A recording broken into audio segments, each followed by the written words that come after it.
and all our collaborating chapter presidents. I And just started the recording, Karen. thank you very much. Okay.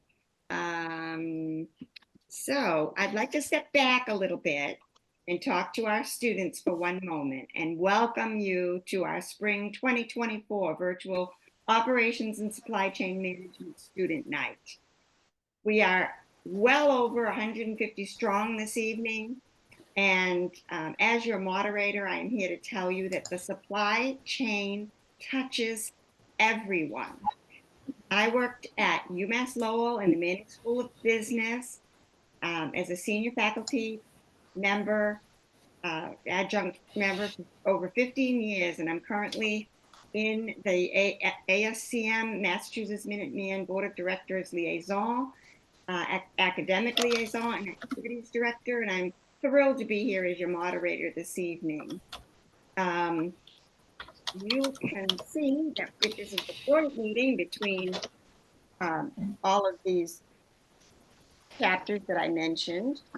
And I also would let you know that the following companies are being represented: Dell Technologies, Endicott College, Medtronics, Michael Page International, Pfizer, Repligen, Society of Hispanic Professional Engineers, and more. We're very excited that so many colleges, there are 11 colleges represented this evening by all of you, and we're very excited to have you with us. So I will stop sharing my screen and thank you all in advance for attending, joining us at our semi-annual student night this evening. We will have another one on October 9th, Wednesday evening. We're looking forward to connecting with as many of you students as absolutely possible face to face this evening. So to get credit for attending, you must have your camera on. You must also participate. And for all of those who have their cameras turned on and actually ask questions of our speakers and participate, your name will go in a raffle, and there will be two $25 Amazon gift cards given out this evening at the very end of the meeting. So I would also mention that you have to stay until the end of the meeting if you want to be in that raffle. So three things: you have to have your camera on, you have to participate, and you have to stay till the end of the meeting if you want to be in the raffle. So I'm so excited to introduce our keynote speaker for the evening. Her name is Michelle Lawrence. Unfortunately, she cannot be here in video. She is here on the telephone. Um, and you will not notice any difference whatsoever, though it is always wonderful to see your beautiful face, Michelle. She is so dynamic, she can jump through the phone right to you. She's the site manager, MRO supply chain at Pfizer Incorporated in Andover, Mass. And she's going to talk to us this evening about foundations of career and certifications and the value of internships. So welcome, Michelle, and thank you so much for sharing with us this evening. Well, thank you so much. I do apologize for not being able to join like everyone else with a video and audio on my computer. But I'm hoping you can hear me through my phone. Can somebody confirm? It's coming through nice and strong, Michelle. Great. Thank you, Karen. All right. I have spoken to students before, and it's one of my favorite things to do. So first, welcome all of you here to this forum. It is there's excellent advice here. There are a lot of contacts here. And, we're always here to help. We're all very committed in ASCM and APEX. We're very committed to nurturing the next generation. And all of you right now are our future, and we will do everything we can to make sure that you are prepared to handle the challenges that lie ahead. So there are a couple of things that I want to talk to you about. One, and this is important, don't into tunnel vision. Keep your mind open to options. And I'm not going to go into great detail, but I'm going to tell you that I started my career, the career I thought I was going to have, as a nun. I was in a convent and really thought that that was the life that I was meant to lead. Well, that didn't turn out so well. That wasn't that wasn't my calling. Thinking this is. So when I got back into the workforce, I was not 100% prepared because all of my education up to that point had been theological and disciplines, and there's not a lot of people out there hiring those people that have my skill set. And that's when I met Apex way back, and I started with my certifications. And I found that I was very hungry for knowledge. And in addition to being hungry for knowledge and finding it all very, very interesting, it was beneficial. I have had truly a stellar career. I am well past retirement age, and I still am in very high demand. And I credit my certifications for that. And I'm just going to run them by you very quickly. So you'll see I'm a lifelong learner. I enjoy the learning and the benefits that I have received from achieving certifications have been unparalleled. And so I'm telling you, this is a path that you should take, and I'll tell you why in a moment. But currently, I am a CPM, a CPIM, a CSCP, a CSAP, a PMP, a Six Sigma Black Belt, and a Lean Manufacturing Certified Professional. Now, took those over a number of years, and I will tell you I started late. My recommendation is start early.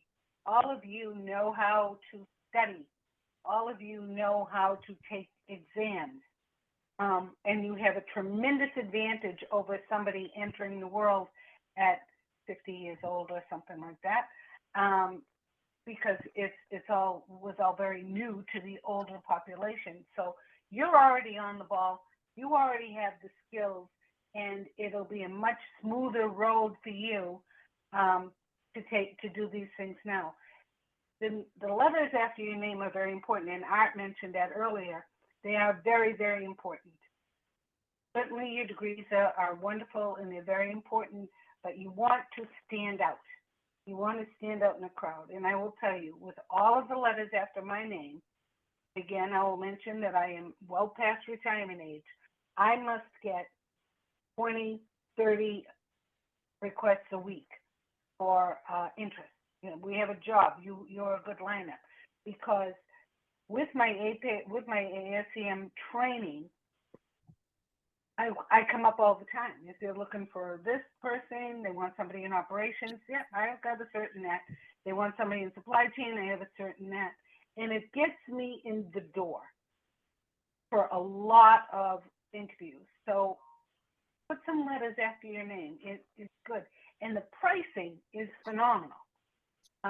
What you can get for a very reasonable cost is some letters after your name, some education that will help you propel through your professional life.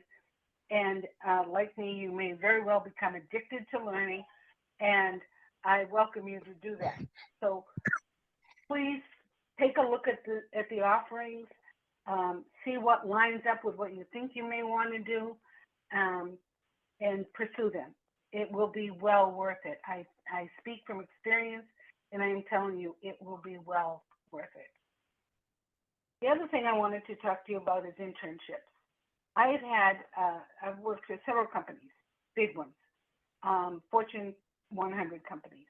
So I've seen a lot of interns come in and out of different companies. And we have the kids who come in and put on some headphones and sit in a cubicle and do nothing.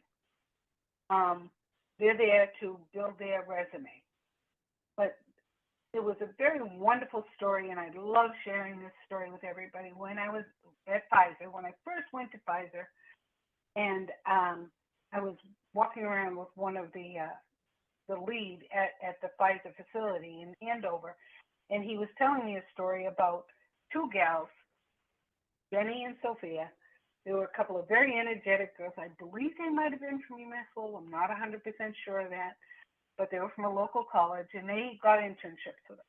And they put a big billboard up over there. They shared a cubicle, and they put a big billboard up, and it said, "Looking for work, no job too big or too small." And the man was telling me what he, when he was giving a tour to somebody else, one of the other executives said, "Can he do that? Is that even legal?" And he said, "I don't know, but they're getting a lot of response for it, and everybody gets a chuckle out of it. So we just let those gals keep it up." Well, they were taken up on their offer. They got all kinds of. They got projects to do that were tough, that nobody else wanted to do, and they did them with enthusiasm and excitement. And after every job that they did, whether it was cleaning out a lab, taking care of junk that had to be recycled, they were just so willing to do everything. And when they finished the job, they always wrote a handwritten note, not an email, a handwritten note on a cute little card. Usually they had a little funny picture on them, and thanking the person who gave them that assignment, and always pointing out what they learned from it. "Thank you for teaching me to stick to something," or "Thank you for letting me see the backside of a lab," or "Thank you for whatever." And because of their enthusiasm, because of their willingness, they got quite a reputation around Pfizer. Not an easy thing to do, my friends. And they did very well. Now, when the interns are done, there's usually a little cake, a little celebration to say, good luck, thank you, and they are sent on their way. Very, very few remain.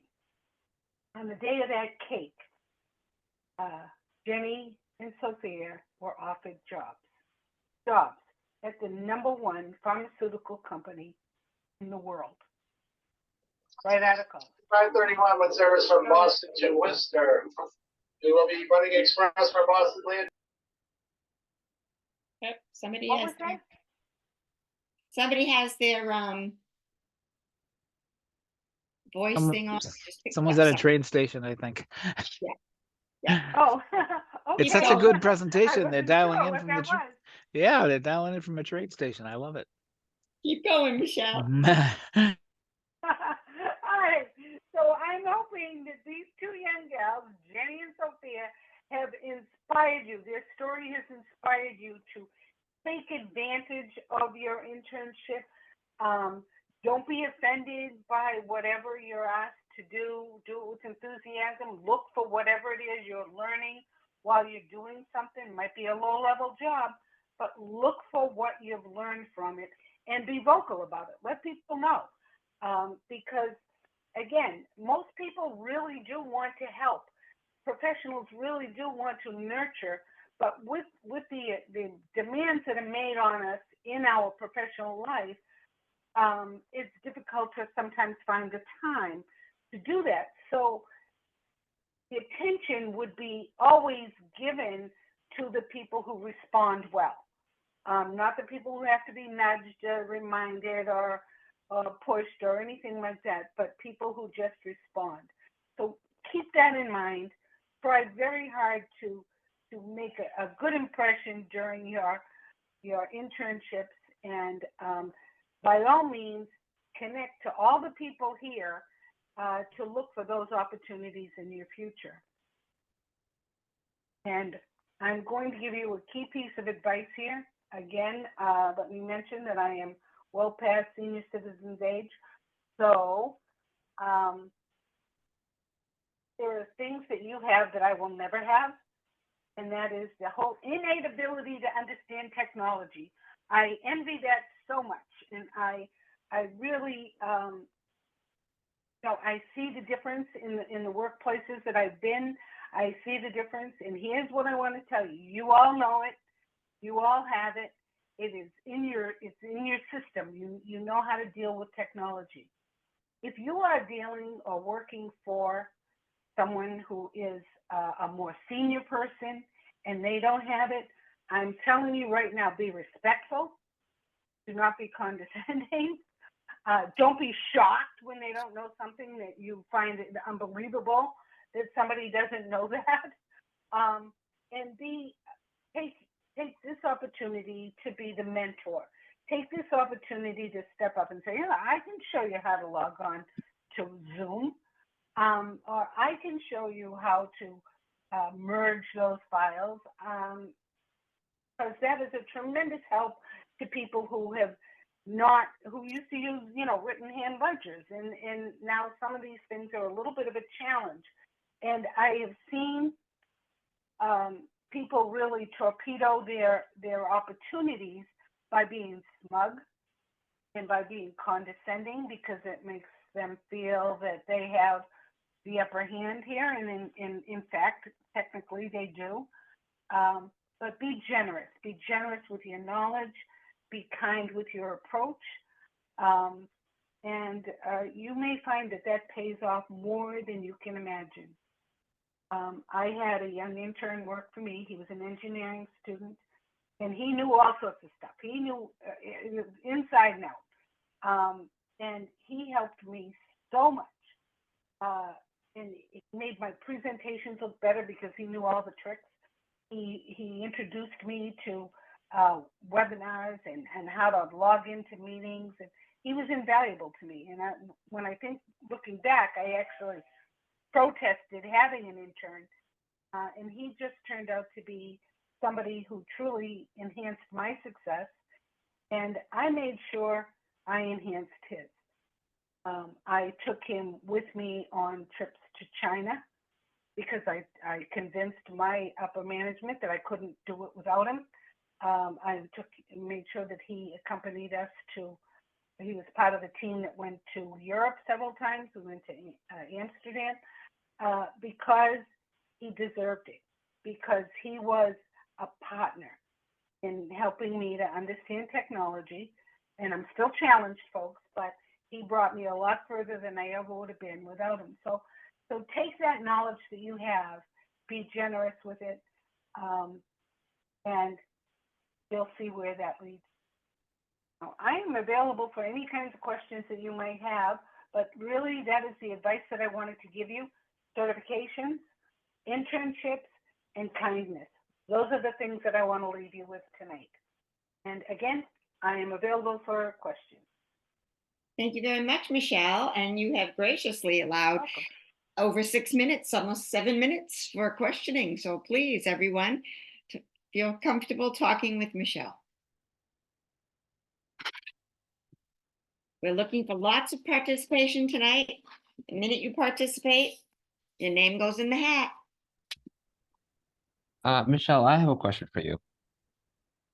Sure, So, go right ahead. before, while I was still in college, my sophomore, junior year, I've been applying to many internships and kind of just saying the classes that I've done, and they've been saying that I've been trying to internships. Is there anything that you can think of adding to have a better chance? I mean, because I've been applying to multiple internships and they've all been giving me the same answer. So I was wondering, is there something that you could add usually when you apply for an internship?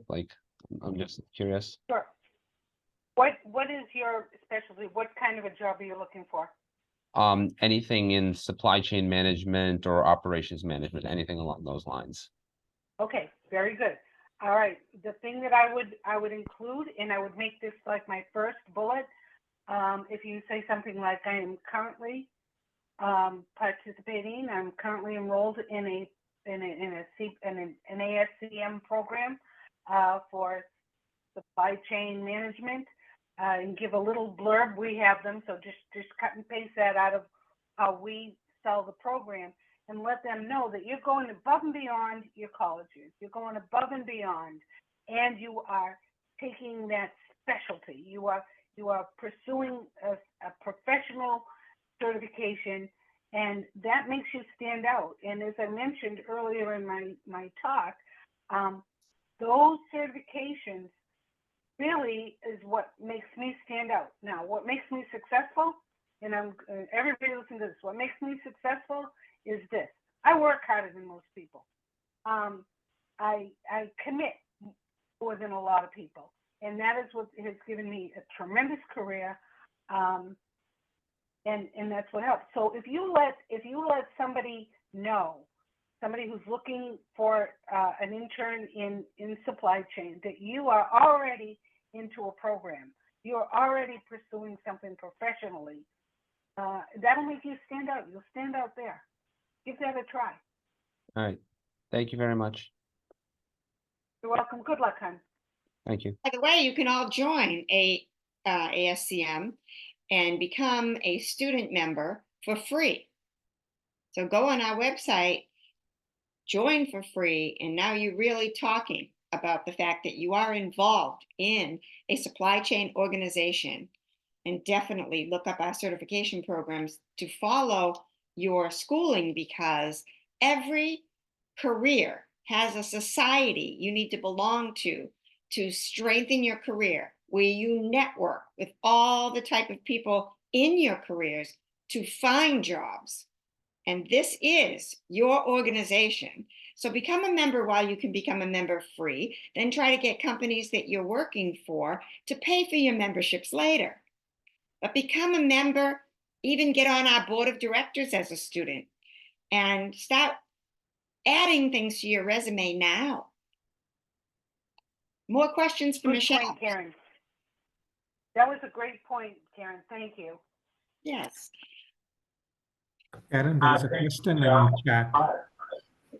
Michael, I hear you asking a question. Go ahead.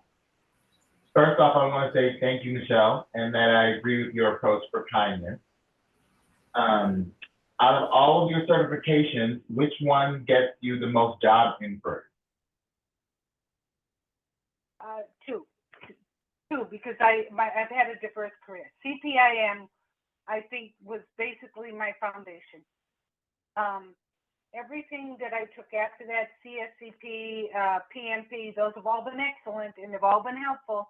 But I started with CPIM, and when I saw the response from that certification, I became addicted. And everybody teases me about all the ribbons that I have for certifications, but every one of them has been valuable. But start with CPIM. That would be my advice.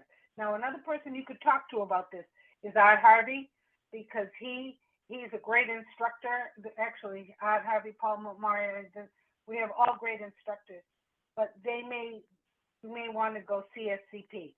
But for me, it was the CPIM. We have Thank time you for one more question. You're welcome. Anyone have another question? Hi, I haven't done any I haven't applied for any certifications, but how long does it take usually to get one? I don't know how it was, I think about 3 or 4 months when I took CPIM, but could one of the instructors speak to that? I don't know what the structure is now. Yeah, this Oh, is Art. or I time. can kind of address that one. The typical CPIM classes run 15 weeks long at 3 hours a class. And that's just for the classwork. And there's probably an equal amount of work on some of the self-study that you have to go through as well. And the self-study is done online, and there's self-study where you have your own book that you have to read. So it can take a little bit of time, and it all depends on how quickly you grasp the material and the information. But typically it will be it's going to be that 15 weeks minimum, and then you have to be able to pass a board certified exam, and that sometimes can be a little daunting, but you do get several chances to do it, and don't be embarrassed if you can't do it the first time. Many of us have taken the test more than once in order to be able to get through it. I had a Does that boss at answer your GE that tried 3 times and couldn't do it. And then other people, usually the people who are closer to the actual work, they did pass right away. it makes, I agree with you, it makes a huge difference. I mean, with my certifications, when I went to flip jobs, I had 5 offers. And they said what distinguished it was they pulled out the resumes that had name, comma, letters. And they said, we got to look at these. And then the other ones they put in a bigger pile and said, well, we'll look at these if these other ones don't work out. So having a certification makes a huge difference. I agree, Art and Michelle. Now, thank you very much, both Ken and Art, for answering that question. I would like to give credit to the person who asked the question. That was me. You go. Okay, I will make sure to write your name down. Thank you, Ilana. And thank you very much, Michelle, for joining us this evening and being our wonderful keynote speaker.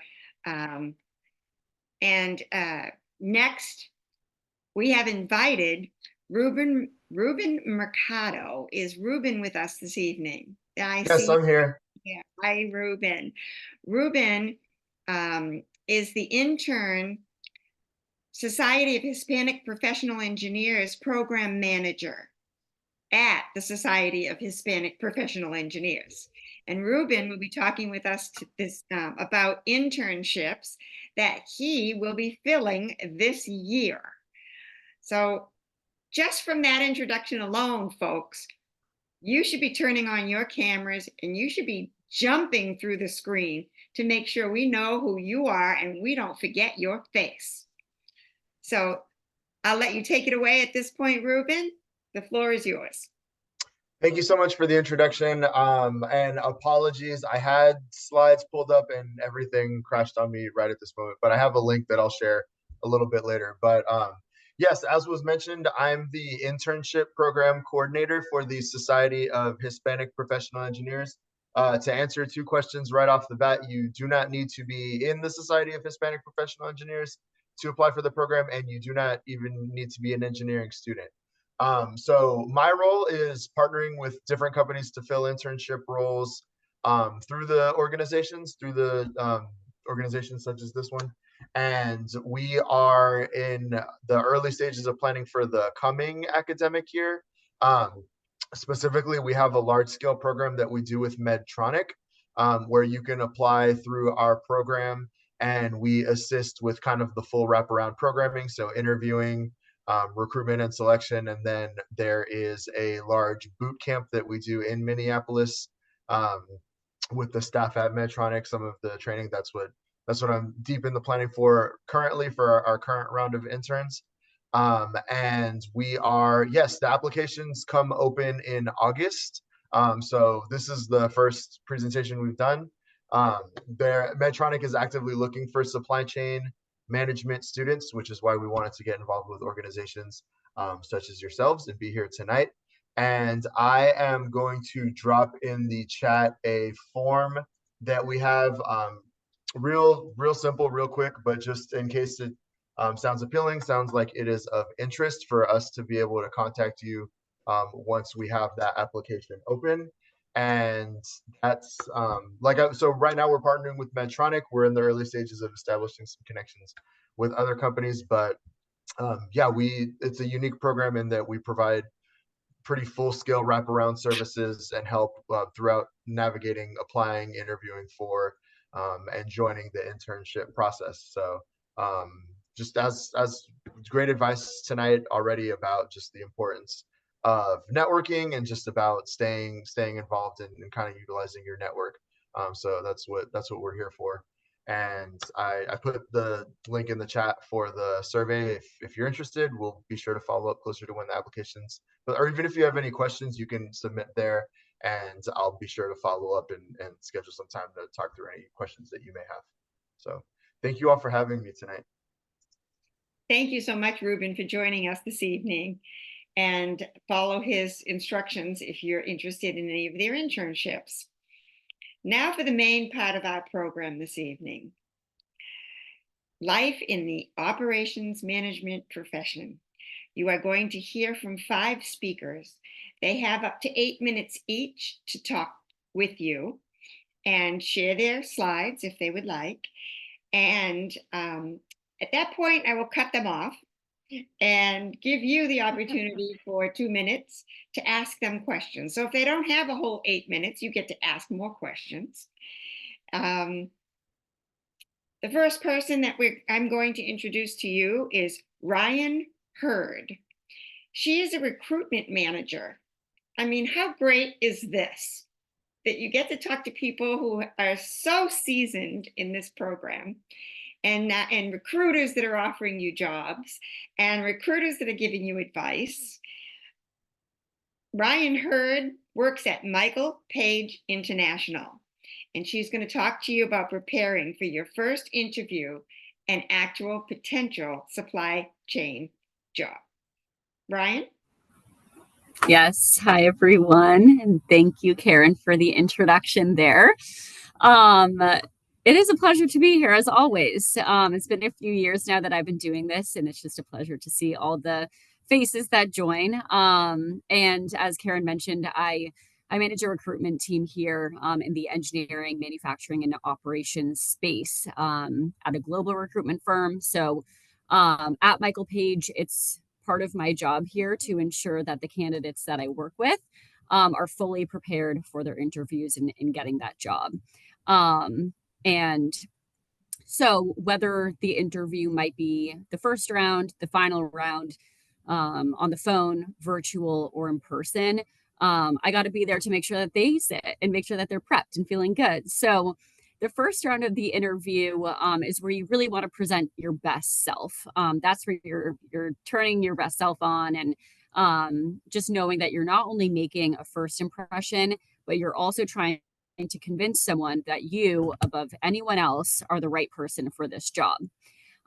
So preparation is key. And in this day and age, that involves a lot of different aspects.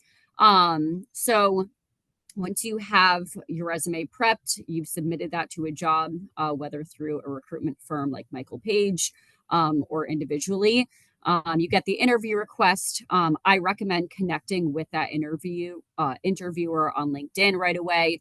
You can use information from their profile to be able to kind of develop more conversation points for the interview, and connect with the interviewer beyond just the job itself. Michelle talked about leaving a lasting impression, and that's always key. You know, you want to stand out from the competition because there's a lot of applicants these days. When you're prepping for any interview, you want to make sure that you review the job description and you're prepared to match your experience to the responsibilities of the job. You'll also want to do your research on the company so that you're prepared to share why you're interested in the company, and also show your interest by being able to ask company-specific questions. I recommend that you actually look at the company website and the LinkedIn page to be able to get as familiar as possible. There's a few different ways that interviews are happening these days, kind of post 2020. So if your first round interview is over the phone, you really only have to make sure that you're in an area with good service, zero background noise, and make sure that when you answer, or when the phone rings, that you answer. If your interview is virtual, so could be on Teams, could be on Zoom, or another type of video service, treat it as you would an on-site interview. So dress nicely, at least from the waist up, whatever on the camera. Use a filter or a clean background, so nice and tidy. You don't want to have clothes on the floor if you're not using a background. And make sure that you have high quality working Wi-Fi. And as always, show up a minute or two early to ensure timeliness. Lastly, Karen's mentioned it at the beginning, but make sure your camera is on. Super important. No one cares to talk to a black screen, especially if they've requested a video interview. It's for a reason. They want to get to know you face to face. So make sure that your camera's working and on. If your interview is on site, make sure to arrive 5 to 10 minutes early and plan for traffic. Most of us are here in the Boston area. I'm right in downtown Boston right now. Traffic exists and you have to be prepared for it. Showing up late and saying it was due to traffic is just not an excuse. So make sure you prep for that.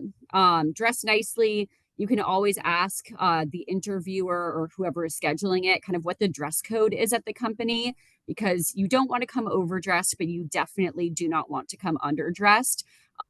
So, ask questions. It also shows that you're interested in that you want to make a good first impression. I also always recommend bringing a copy or two of your resume and a notepad to take notes with. When I personally interview a candidate for Michael Page, if they come empty-handed, it just presents to me as uninterested. So just a tip there. And then at the end, be sure to ask your interviewers for business cards, ask them for their email address so that you can follow up on email with a thank you note. Michelle talked about how impactful it was to get those handwritten notes, which is always the ideal situation. Things in the market these days are moving so fast. I recommend email to just get it out as quickly as possible. Candidates these days are interviewing and getting an offer the next day, so you don't really want to waste any time. And include specific detail from your interview to show that you were present in the conversation, because that's going to help you stand out. Again, it's about showing how you stand out from the competition. I've actually seen this be a decision maker when it comes down to a candidate who sent a thank you note as opposed to someone who did not. So if I could kind of sum it all up, I would say to arrive to an interview well prepped, well informed, well dressed, and above all, confident. I hope this has helped, and thank you. Thank you very much, Ryan. And now there is 2.5 minutes for questioning. Who has a question?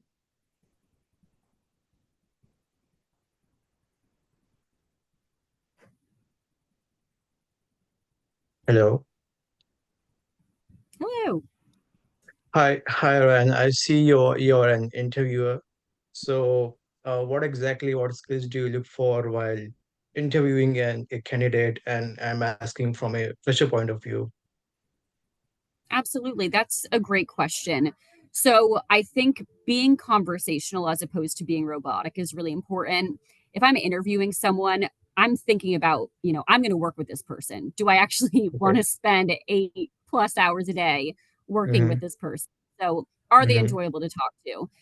Then when you get to the technical skills, which is of course important on an interview, as so many people have said tonight, you want to talk certifications.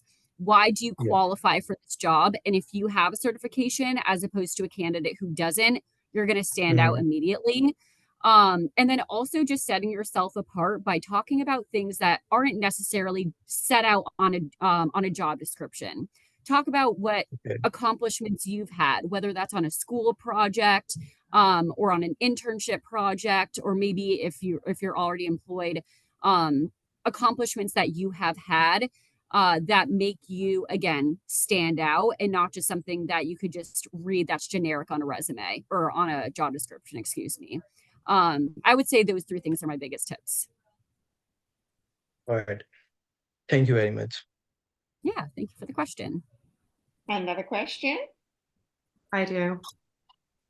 Sure. Go ahead. What would be some good questions for me to ask my interviewer, like at least at the end of the interview? So that's a great question.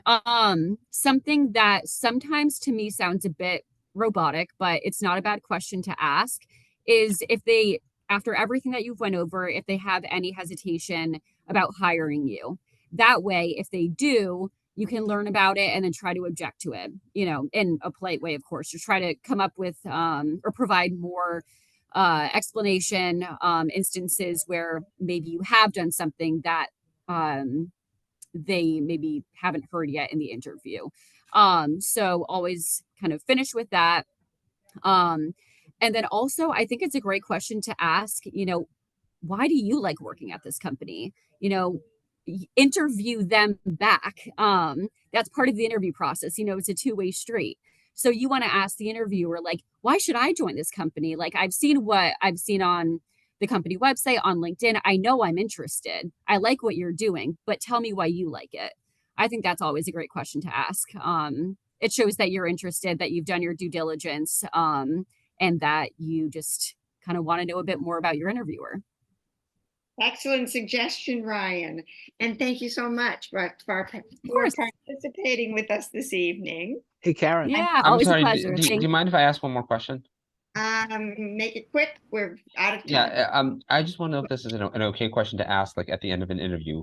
If the interviewer says, let me check with my manager or something like that, and then can you like say, is it okay if I maybe check back in like a week or two to see if you guys are Yes. still considering me? Is that an okay question to ask? I definitely think it's appropriate. You know, you don't want to go overboard, but if you check in after a week or two, absolutely. I would say the interest that shows by doing that stands out. Okay, thank you. And Ryan, if you can put your website link in the chat so people know how to see what your company's about and get a hold of you if they have any questions or tips along the way, or they're looking for one of the jobs that you guys are recruiting for. Excellent suggestion, Ken. And now we're going to move on to Joe Collins, our second speaker for the evening. Joe is the Director of Supply Chain Operations and Global Operations at Dell Computer. He's going to speak to you this evening about opportunities for advancement in supply chain and how to get there. Go ahead, Joe.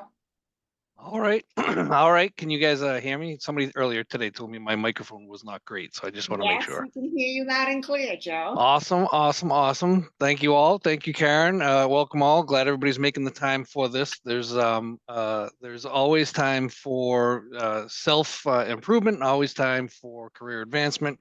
But to do it in a forum like this is all the better. So thank you all for joining. So as Karen said, I'm with Dell Technologies. I've had a couple of roles right now. I'm working as an S&OP strategist. I've been here through the acquisition of EMC. Many folks I heard earlier were from Massachusetts, so might be familiar with the company EMC. Dell acquired EMC, and so through that acquisition, I've been with the employer for 25 years. And I've always been in supply chain. Let me go a little bit down to the next slide here. So always been in supply chain. A little bit of background, where was I again, and how did I get here? So some of this is, you heard Michelle's intro, and I think it's great when you hear people with varied backgrounds and interesting paths. I will say, in terms of what I've gone through for my own career, I've been in supply chain for 30 years. I graduated from UMass Lowell in 1992. So since then, I did a little bit of work for higher ed, but then went into supply chain. I've worked in many functions. So and a bit of this is going to make sense for all of you, I hope. I've worked in materials and operations, and those don't sound too disparate from each other. Materials being planning or procurement, operations being take cool stuff in and make cool stuff out of it and do cool things for customers. But I've also, right now, I lead an S&OP strategy function. I've also been in corporate finance, where I had obligations with external auditors for closing the books and had 2 or 3 CPAs working for me. And I am not an accountant, but it was one of those deals where it was a great role for someone that understood supply chain. I've been in IT, where we did a 3-year project to deploy a large ERP system, SAP, and I've led data and analytics teams. I've worked in various environments. So I did a startup many years ago in Louisville, Kentucky. We built that up and sold it to a public company many years ago. I've worked in a small business, a hardwood manufacturing company up in northern New Hampshire. So very much kind of a sleeves up and working with lumber kind of job. Right now in Dell with a multinational corporation, high tech, and I've done some low tech work. The point being, in these 30 years, I wouldn't have known 30 years ago that these are the interesting, cool things that I would have had a chance to do. So I think Ryan touched on it, and somebody else may have touched on it too. Being open to the next step anytime you're in your current position is important. What's next for me? 30 more years? Probably not, maybe less. 30 more years in supply chain. I just want to say it's still as enjoyable as ever, maybe even more so. So right now I get a chance to do mentoring. I champion certain projects. I basically explore the kind of corporation and functions for areas where we might have improvements for organizational stuff or operational efficiency. maybe I sneak in a little nap here and there, but that's that's between us. So yeah, so that's kind of what I've been up to. And really the takeaway here for you all would probably be, all right, all well and good, but what about my enthusiasms? First, choose success. All of you have some phenomenal things ahead of you right now. Just choose success, and then maybe you redefine what it means, but know that you will have success. So choose it and own it and work toward it, and then redefine it if you need. And every career starts with care. And this is going to sound squishy or goofy, whatever, but it works. So care, curiosity. If you have enough curiosity, you'll learn a lot of things. Accountability. You're only going to be interesting to somebody if they can, I don't mean somebody, you'll be a more interesting employee to an employer if you take the accountability, if you own it. Relevance. The thing you get to be accountable for, make sure it's of value to the company.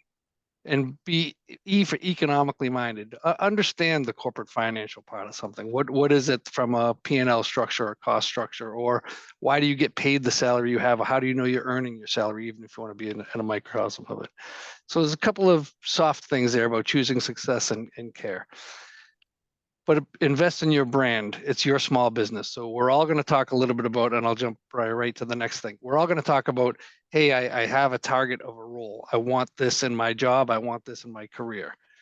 Make sure you balance your enthusiasms for your brand of what you are able to do with your role about what you are doing. But when you do have a role, set your target, set the target for that role, go after it. Go after it and pursue it. But have a pursuit towards a target. Understand, very similar to choosing success and redefining, understand, don't hardwire your path to your target. So evolution in your supply chain career is probably not much different than evolution in any career. But the reality of it is you'll want to go and move laterally so that you can move vertically. The more interesting managers I've ever had, I've been a senior director and did some things, in other larger organizations that I really enjoyed. But whether it was me being the leader or the leader I was working with, the more interesting, and I don't want to say respectful, but the richness of that person was largely because they moved around a lot, not just some straight line up. So when you choose your target, know what you want to do, but don't be hardwired to your path. Give yourself some chances to have some mobility. And I always think of a friend of mine quoted NASA, where gave me a NASA quote where they say more than 90% of the time, anything that NASA has out on, in orbit or out on some destination, more than 90% of the time, that satellite or rocket or whatever it is off course. More than 90% of that. So being able to recalculate your path is key. So really, how I would say to advance your cycle, maybe this doesn't really give you nitty gritty stuff, but if you get into some supply chain roles and you have an interesting employer, try to master this cycle. Find a role that you can bring value to. Take that role, whatever that role is, and I don't mean just take any role, but take the role and become an expert. When you become an expert at that role, make your mark. Make it something that it wasn't when you came into the role. Become the expert and make your mark, and then enable your exit. Figure out how you can hand that role off. Operationalize it, document it, make sure that your business partners know the value of it. When you can enable your exit, that's when you're going to be more mobile. If you get so knuckles deep into something and nobody else understands how to do it, that's great, but it's pretty hard to move on. So make sure you get good at that cycle. And I would just say, enjoy the journey. I seriously, there isn't, there's no wrong answer here. And I do think it's, in a lot of ways, I appreciate all the points and advice and insights others have already given. It really is something that says, if you can set your targets on what the roles are that you want or the achievements that you want to take, make sure you're flexible about the path and you redefine success as you go. I think in supply chain, you will never be bored. Maybe that's a little too esoterical, but I think it's key. I think it's key that you really think about this as a career and not a task and not a role. You've studied some Good great point, stuff. Joe. Market it. Good Yeah, point. I market don't it. know any of you who are like anxious to retire. Are you No, ready to take no. questions? Yep. We have Thank you. 2 Yep. minutes for Yep. That's it. questions. I get my stop clock here. Maybe just 8 minutes and 20 seconds. I'm trying to be on time here, Karen. All right. So yeah, fire away with There is fire a away with questions. question We all in appreciate I that. have a it's- If question. you can take your slides down now so we Yeah, can yeah, see yeah. all the Perfect. spaces again, I- that would be there is wonderful. a I have a question in question. chat, Karen. All right. Kim Armstrong Uh, says, Can you read it, Ken? yeah, there's a question in chat that says, I don't know if it's a question or a comment, but What it's from challenges? Kim that Yep. says, What challenges need to be solved? This gives yeah. some insight. Yep. So I don't know if there's anything you want to add to that as Joe, as well as be sure to tell the people, I think you work with a school every so often and chat Oh, with yeah. them. So to mention that too. So I'll step Yeah. back and let you jump Yeah, back in yeah, again. yeah. I work, when I think about the mentoring and championing, I work with university students, primarily at Lowell, but a few other places too, where whether it's grad student projects or internships and university hires, I play a interesting role at supply chain for Dell, where we bring in the new hires or the interns, or we bring in grad programs and projects. So yeah, it's definitely a lot of, it keeps me, not that I look all that young, but it keeps me feeling young. So yeah. So yeah, thank you, Kim. It's so ask what problems. When you're in, if you're in the employers, when you're in that realm and you can figure out what value is needed or where you can be valuable, that's also key. Know that your boss or your organization may not always know what your capabilities are, and you may see something that's of greater value than they do. And thank you, Kim, for your question. Another Yeah. question? Yeah, I have a question. Hi, Joe. Hi, Thank you for Arafat. thank you for being here with your vast experience for last 30 years. I would like to ask you, as you are in the working the industry and the semiconductor industry currently, how the supply chain management and logistic role will be shaping in the future years. As we know, the technologies are changing rapidly. How do you foresee the next future? These roles are going to be shaped. Yeah, it's a great question.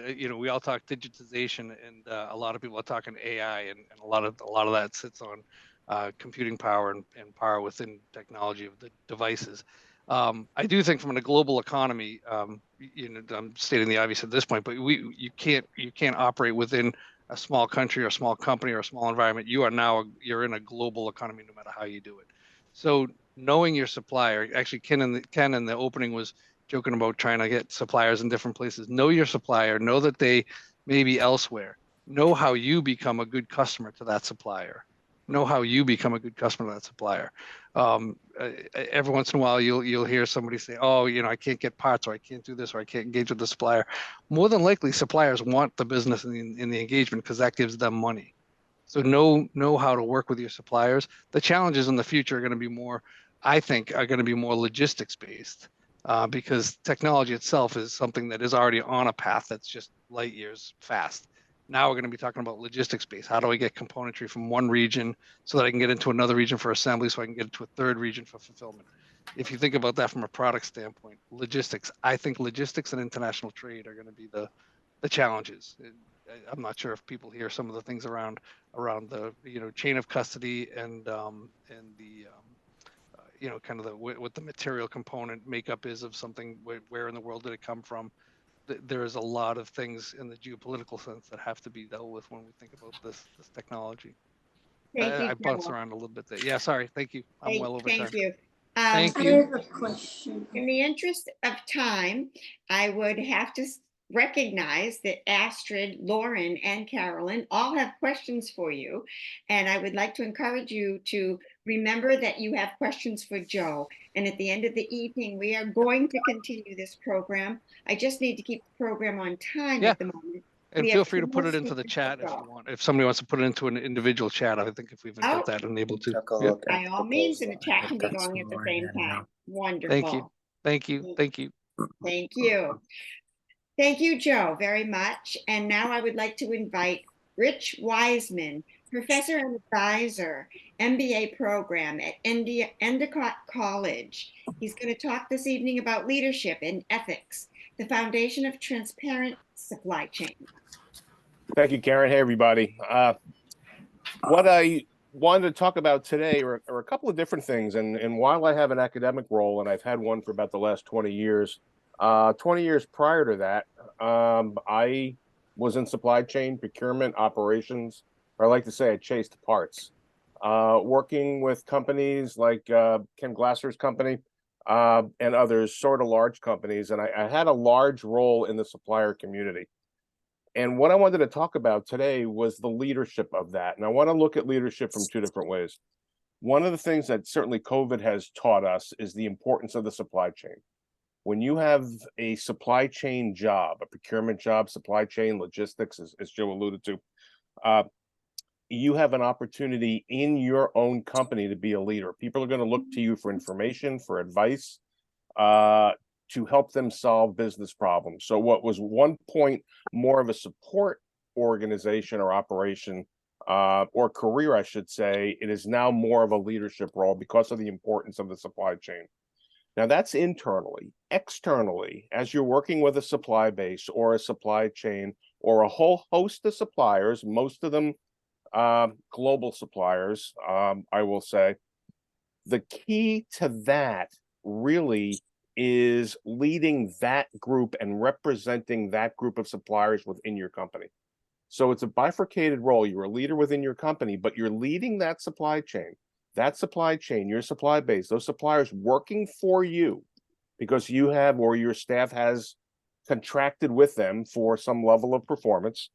All right, you are representing them and leading them. So when they do well, you are leading them in your company. When they're not doing so well, you're still leading them, but you're trying to solve some problems with the organization. So leadership is important. That doesn't take away from management, day-to-day tactical things that everybody has to do, but you represent that supplier community in your organization, and I think that's important. Two things I wanted to chat about, and I don't have slides. I did have a handout for you. One of the things that Michelle Lawrence talked about was kindness.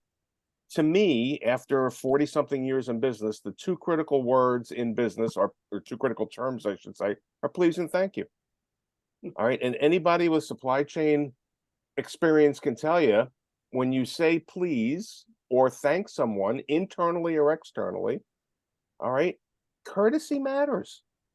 And it's just being a human. At the end of the day, no matter what the size of the contract, the size of the order, the size of the problem, at the end of the day, everyone wants to go home and have supper. All right. So the key thing is maintaining some level of civility and a please and a thank you. And there's nothing better to an internal employee or someone on your staff or a supplier to say please, or after they do something really good to say thank you and make the call. Hey, we got the parts. I appreciate the effort you did. One of the things I want to talk about, and there's so many things that I know I have about a short amount of time, is technology and AI and all these kind of things. I'm a relationship buyer. All right. I worked on strong supplier relationships and a lot of travel and a lot of meeting a lot of people. AI and technology is wonderful. I support it 100%. But once I got to know the operations manager at a factory that I really needed parts, I could call that person and get through a lot of the log jam and, ask him or her to schedule a Saturday shift to get my to solve a customer problem for me or something. AI is not going to do that for you. So you need to still have relationships, and that comes back with the leader issue. You want a role model for positive culture? Talk about leadership. We want to have integrity. We're spending millions and millions and millions and hundreds of millions of dollars. All right. Under a microscope in a lot of cases with all of the terms and conditions and the fiduciary and financial responsibilities that go with it. So we want to represent ourselves well, personally, professionally. We want to represent our companies well. We want to represent our suppliers and their suppliers.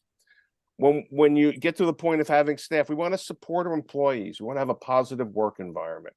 And it's a roll up the sleeves type of thing. Everybody sort of works together. The greatest thing I had for employees is if I asked my employees to do a dirty job, I did it along with them. All right. And sometimes a pizza or coffee or some munchkins or something like that lightens the load, and opportunities to work together really helps. And from a leader or management standpoint, working together. I talked about building strong supplier relationships, and those follow you from job to job to job. So you start to create a practice. You start to create who the suppliers are and what they're doing. And I had suppliers that went with me from one position to another different companies. And I brought those suppliers with me. All right. So that was a key thing about those relationships, and they perform well. We want to have responsible sourcing and sustainability. Buyers, people in the supply chain these days have a huge opportunity to impact social change. We're very around diversity with suppliers, historically underutilized suppliers, working with green suppliers and things of that nature. Don't underestimate the amount of social conscience you have as you spend money. It does not have to go to the lowest cost supplier. That is a key thing. You want to continue to look at risk. Joe mentioned geopolitical stuff. Just, don't sell yourself short. Go to CNN in the morning and see what's gone on the night before. Somewhere, somehow, there's something going on in the world impacting somewhere in your supply base. The key thing is to know it before it comes back to bite you. Look at industry standards, working back through that. Be involved in the organization. Certainly, we've talked about certifications and things like that. Just an important type of thing. And then be a role model for people in your organization. Be a role model for suppliers. Be a role model in your department. It's just as easy to do it right than to do it wrong. All right. So follow ethical, transparent leadership, management important, leadership important. And it's really a great career. I've spent 20 years rolling up my sleeves, involved in it, and then 20 years or so teaching it. So I work with different MBA students, and I've been teaching for Endicott for about 20 years, and I've been teaching supply chain for Northeastern for about 25 years. So that's me. Any questions? Karen, did I come in under time here? You did, 1.5 minutes under time. So 1.5 minutes worth of questions. I'll see back to Joe if he wants. Those are interesting questions he had. I think Carolyn Roney has a question. All right, Carolyn. Yes. What suggestions would you give for networking in this industry? I was, what you're doing tonight is networking, getting involved in meetings. I was a former president of, back in the day, called the Purchasing Management Association of Boston. I got involved. My company was very supportive of it. And that's how I actually got my start at teaching, is I was able to do a couple of pre-dinner forums. We had dinners, and I gave an hour talk, and I really lit up doing that. And one thing led to another. When I'm going back to getting a graduate degree and then teaching full time. So just, network in professional organizations, just meet as many people as you can. Even at suppliers, I did a lot of supplier work and a lot of supplier visits. Meet everybody, collect business cards. All right. You never know when you're going to need them. You never know what it is, but just get out there. It's hard to stand up and say, hi, my name is Rich and I work for XYZ company, but it gets easier. So network as best as you can and look at it as a collective thing, a long-term thing. Thank you. You're welcome. Karen, Rich, there's also a comment in the chat that says, this is right from Ryan, recruiter. It says, I recently heard of someone getting chosen for a job because at the lunch during the interview, the candidate stood up from the chair and put it back into place. Manners matter. So that's a good comment to have. So I thought I'd pass that along. And a comment I'd like to make on networking, having taught all of you in the UMass Lowell, one of the things we talked about all the time is people love to talk about themselves. So if you happen to be shy, if you happen to be introverted, just ask a question and get someone started talking, and the conversation will take off. You don't have to say a thing. And a fabulous question to ask anyone who you are finding interesting would be, what books do you read? That is an icebreaker that'll get somebody going, and you'll learn so much. Any other questions for Rich? Great. Thanks, everybody. Good to see you. Thank you, Rich. And You're if you're welcome. still here at the end of the evening and they have any questions, we can talk more with Rich then. Okay. Thank you, Rich. You're welcome, Ken. Now I'd like to introduce Beverly Fernandez, CSCP, Senior Global Demand Planner at Medtronics. And she wants to talk to you this evening about lots of opportunities for young people in the supply chain profession.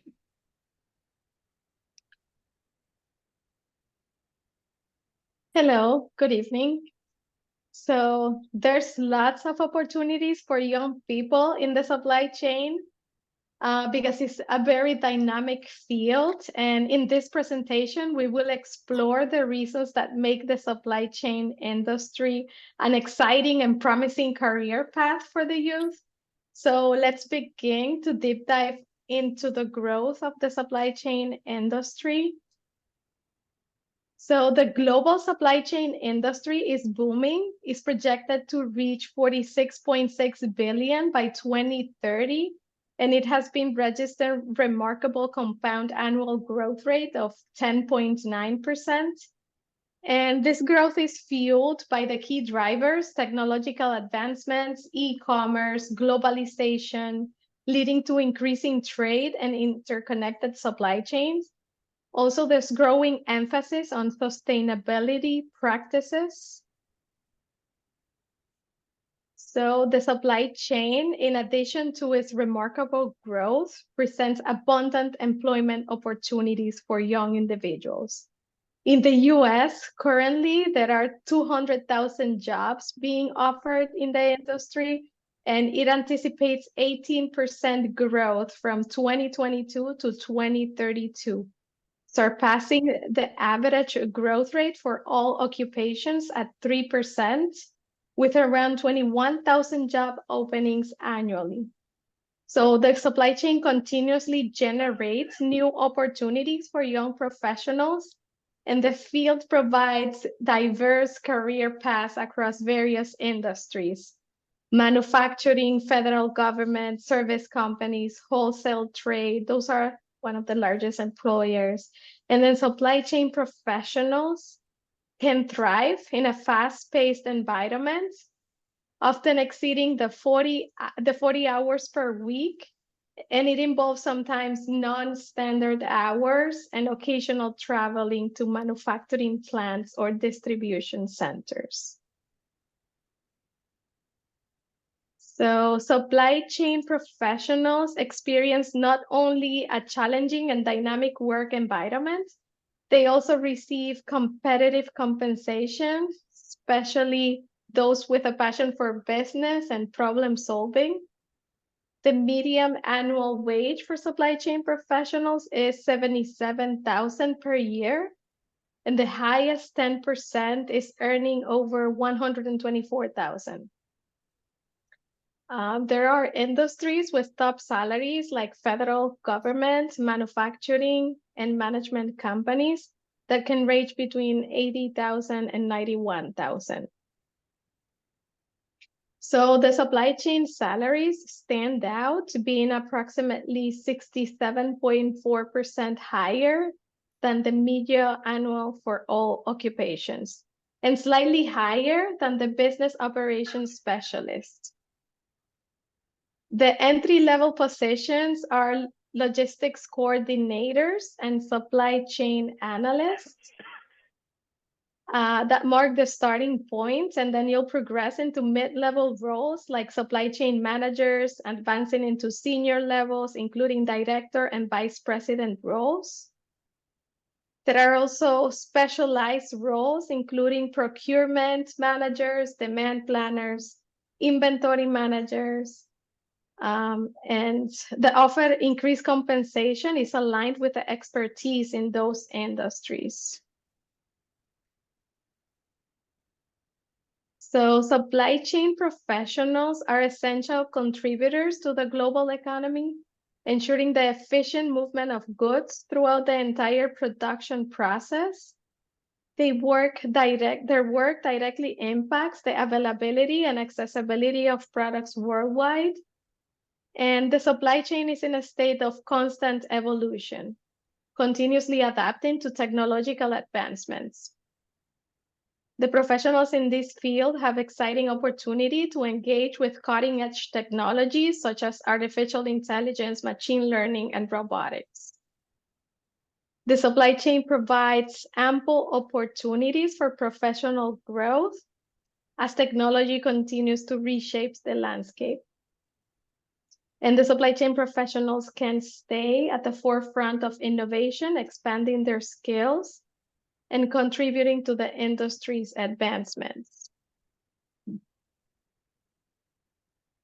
So a career in supply chain offers unique advantages through extensive cross-functional collaboration internally and externally. The professionals collaborate with diverse disciplines, gaining a breadth of understanding in business operations and enhancing their interpersonal skills. This collaboration extends through R&D, HR, IT, sustainability, government agencies, financial institutions, and community organizations, enriching professional experience. Over time, the supply chain professionals acquire valuable skills, becoming experts, capable of navigating complex business environments. And embracing that cross-functional collaboration opens doors for limitless possibilities, positioning individuals as versatile assets in the dynamic business landscapes. So where to find the opportunities? Utilize popular job search platforms such as Indeed, Glassdoor, LinkedIn to discover a wealth of supply chain positions. As of yesterday, I did a search that yielded over 31,000 entry-level jobs and more than 288 jobs in total. Many of the opportunities require ASCM APEX certification and experience in the field. These certifications enhance your credibility and open doors to a broader array of positions. So continuous learning is highly valued in the supply chain industry, and pursuing additional qualifications and certifications not only broadens the knowledge, but also increases the earning potential. So I encourage leveraging professional networks and attending industry events to expand connection, as networking provides opportunities and insights into the latest trends and requirements in the field. So in supply chain, continuous learning is vital for success.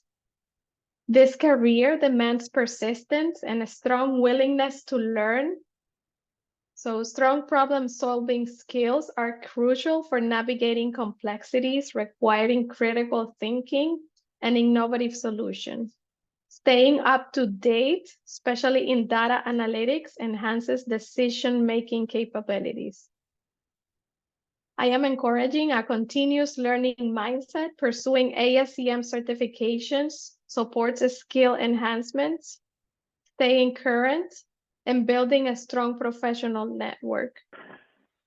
And regardless of your stage in life, discovering your passion provides direction and motivation. So connecting with a network like ASCM chapters, such as the New Haven chapter, enriches and fosters professional growth in the supply chain journey. So thank you. Let me know if you have any questions.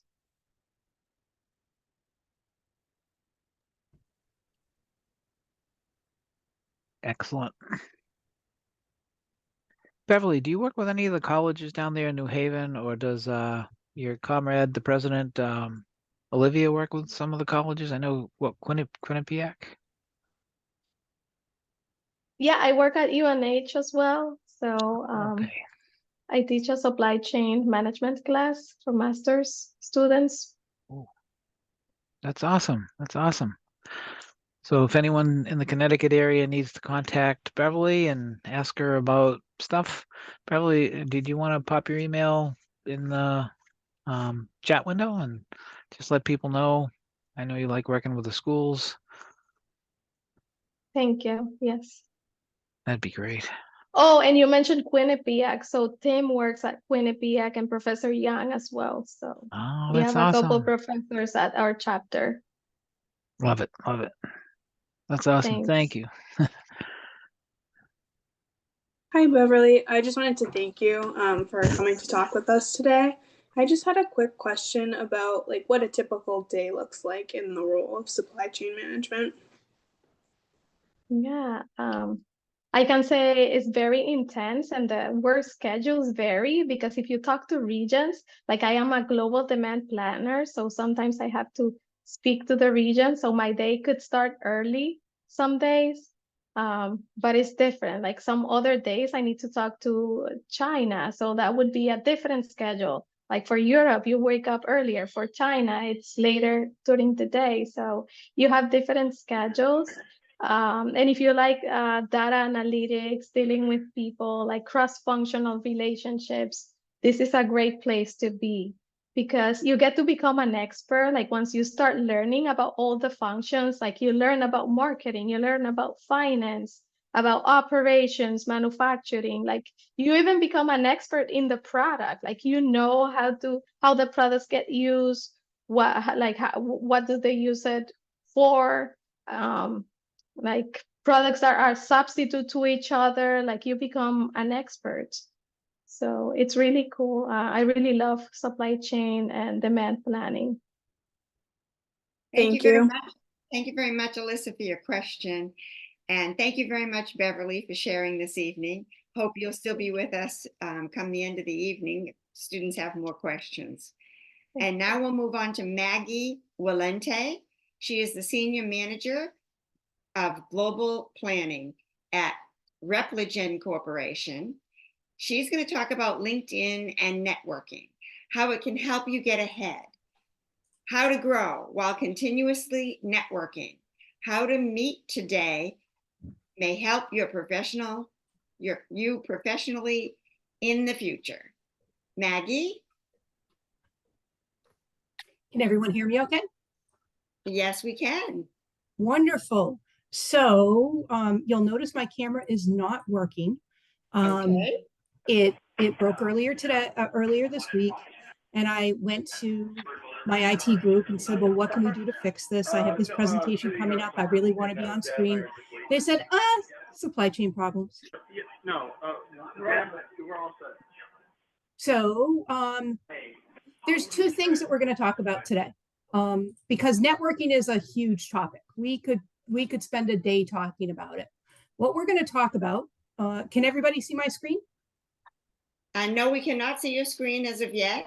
Okay, so we are going to fix that before we get started. There we go. Okay, so now you should be able to see my screen. Yes, we can. Thank you. Okay, so we're going to talk about two topics today. We're going to talk about your LinkedIn profile, and we're going to focus in on a topic that I think that everyone in the call is going to find pretty interesting, which is transferable skills. And the second topic is how to get started, how to develop and grow your network. We're gonna start from LinkedIn as our starting point, but we're gonna really kind of talk through the details from that. So with that said, I'm still getting the mechanics sorted out on this setup, so bear with me for a second. This is a little bit about me. I am a graduate of WPI. I studied management engineering and a graduate of Northeastern University. And between my undergraduate education, my professional associations, and the different companies and brands that I worked in for about half of my career in a very big company. And I also worked in some smaller companies.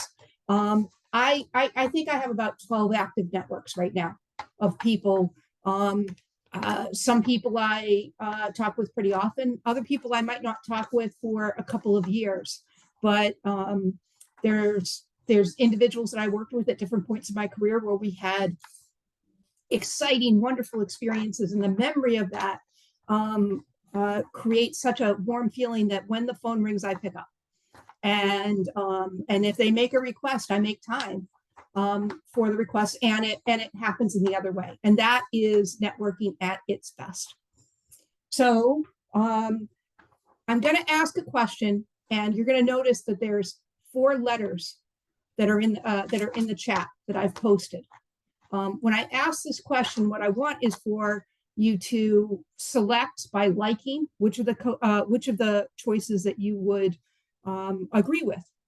So question is, what percentage of students receive their first job offer from a job fair at a college university? So you go to a college fair, there's a company there, you talk to them, yay. And then from there, things just evolve into a job offer. So let's see what people are thinking. I see so far we're getting some. There's some A's, there's some D's. I see some C's. Few people that are entering letters as well. The C's seem to have it for the entering letters. And survey says 2%. 2% of the time, you will find your job through your university placement. What we're going to see here is more than 40% of the time, actually 43% of the time, job offers come from knowing somebody or connecting with somebody. And what we have here on the slide is we have kind of like the breakout of the actual survey that was used to develop the mentality that most jobs come through networking. But I will also say that there are a lot of jobs that there are a lot of jobs that are never actually publicly posted.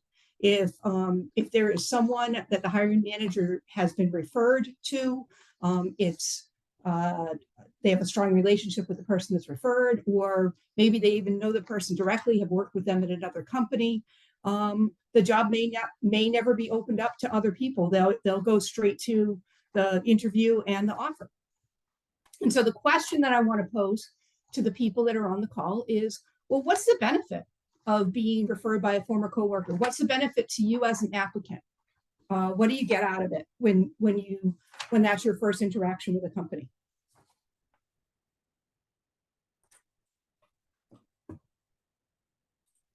Anybody can speak up. There's no so some of the more experienced people that reflecting on job changes that they've made, what would you say? What's the benefit if you're coming into a company through knowing someone? They can vouch for you. There's that, yes. Go ahead, Astrid. Yeah, just familiarity, because you already work with the people. Yep.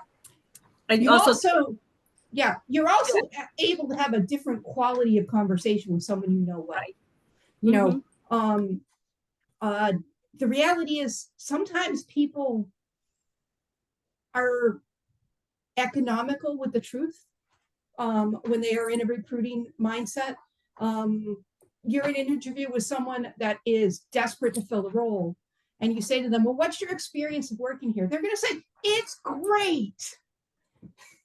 But if you are able to have a conversation with someone that you know pretty well, they'd be able to say, well, I can tell you that there's some things that are really great about this company. These are the things that I like. Now, here's the things that I'm hoping are going to improve over time. And that balanced viewpoint helps you understand whether or not this particular company is going to be a good culture fit for you. Because progressing in your career, there's an art to picking a company that has a good culture fit, and you can progress faster if you're in a role with a manager in a company that's just the right fit. So that's one of the things. So it's not about just getting one job offer, it's finding the right job offer. And so what we're going to talk about now is we're going to talk a little bit about LinkedIn profiles and what are the things that as a college student or a graduating senior, you want to think about having on your profile. Maggie, so, 1 more minute. 1 more minute. That's it. Oh my God. So I would say that in my 1 minute, I'm just going to emphasize that your headline needs to focus on what you are looking for. And I will also emphasize that depending upon the industry, citizenship is very important. So make it easy for your recruiters to see that.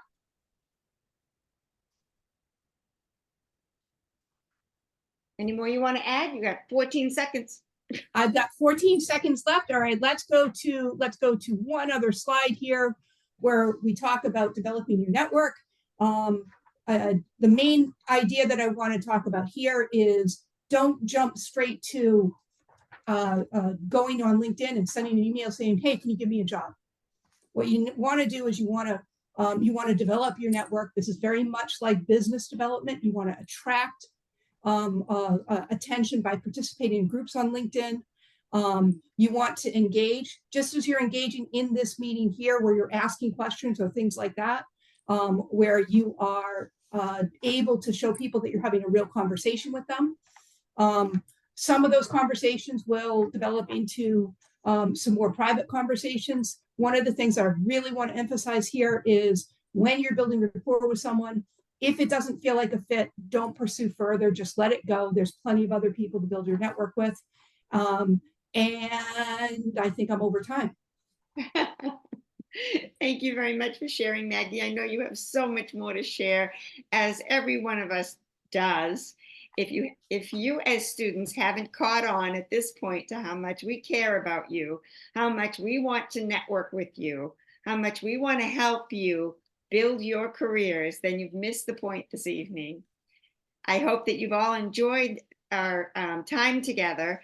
At this point, I am going to pull a name out of this bag.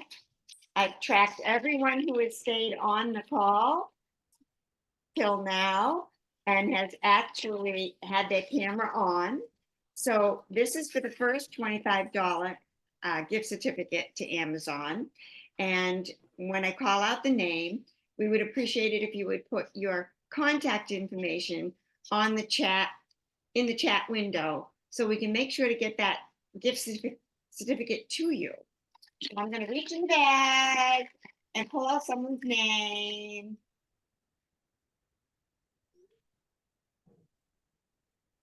Francesca Wallace. Are you still with us, Francesca? If she's not with us, she doesn't win. Francesca, are you there? I'm looking through all your names right now. And I don't see her any longer. Oh, Francesca, I see you. You just won $25.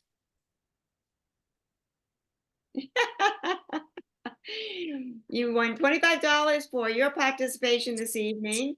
And if you will go to the chat window and please type in your contact information, we will get that certificate to you. I also want to remind everyone that the survey link is also in our chat window, and we need you to take our survey this evening. So make sure you copy that as I get ready to choose another name for our other $25 gift certificate. Karen, the link for the certificate is also in the chat window. Thank you. I saw that. Yeah, and the recordings will be posted by the end of the week, so that link is in there as well. Very good. Like it. And oh, by the way, these gift cards are going to go to the 2 student winners via an email address from Sandeep. He's our electronic gift card person. So it's not fake. It's not spam. It's real.